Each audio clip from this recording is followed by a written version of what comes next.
বাঁকুড়ায় দিনভর নানা অনুষ্ঠানের মধ্যে দিয়ে বিশ্ববন্দিত ভাস্কর, চিত্রশিল্পী এবং বাঁকুড়ার সুসন্তান রামকিঙ্কর বেজের জন্মদিন পালনে উদ্যোগী হয়েছে রামকিঙ্কর বেজ স্মৃতি রক্ষা কমিটি।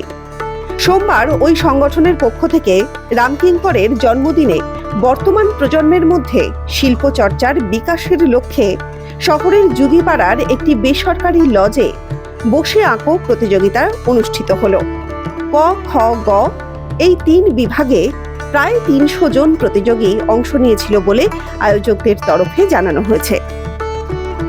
উল্লেখ্য, ১৯০৬ সালের ২৫শে মে বাঁকুড়া শহরের যুগীপাড়ায় এক দরিদ্র পরিবারে রামকিঙ্কর বেজের জন্ম। একদম ছোট বয়স থেকেই মূর্তি তৈরিতে তার ব্যাপক ঝোঁক ছিল। পরবর্তী সময়ে এই শহরের বাসিন্দা বিশ্বখ্যাত সাংবাদিক রামানন্দ চট্টোপাধ্যায়ের হাত ধরে তিনি রবীন্দ্রনাথের শান্তিনিকেতনে পৌঁছান এবং শিল্প চর্চা শুরু করেন। শিল্পাচার্য নন্দলাল বসুর ছাত্র হিসাবে কলা ভবনে যোগদান করেন। পরে এখানেই শিক্ষকতার কাজে যুক্ত হন। কি বলছেন রামকিঙ্কর বেজ স্মৃতিরক্ষা কমিটির সম্পাদক অরূপ দত্ত, চলুন শুনবো। আজকে হচ্ছে জন্মদিন। এই জন্মদিন উপলক্ষে আমরা সকালে একটা প্রভাত সাংস্কৃতিক অনুষ্ঠান আছে সন্ধ্যাবেলায়।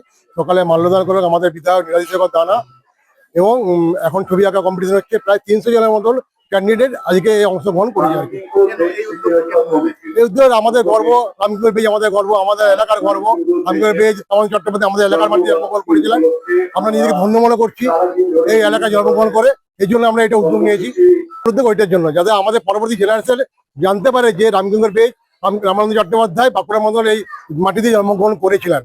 এই জন্য আমরা উদ্যোগ নিয়ে সামনে জেনারেশনকে এই শিল্পীদের ধরে রাখতে পারি, এই জন্য এই উদ্যোগটা আমরা নিয়েছি। প্রতি বছর জন্মদিন উপলক্ষে সরকারিভাবে পালন করে এবং তার জন্ম ভিটেটা কিভাবে আরো ভালোভাবে সংরক্ষণ করা যায় সেই উদ্যোগটা যেমন নেই।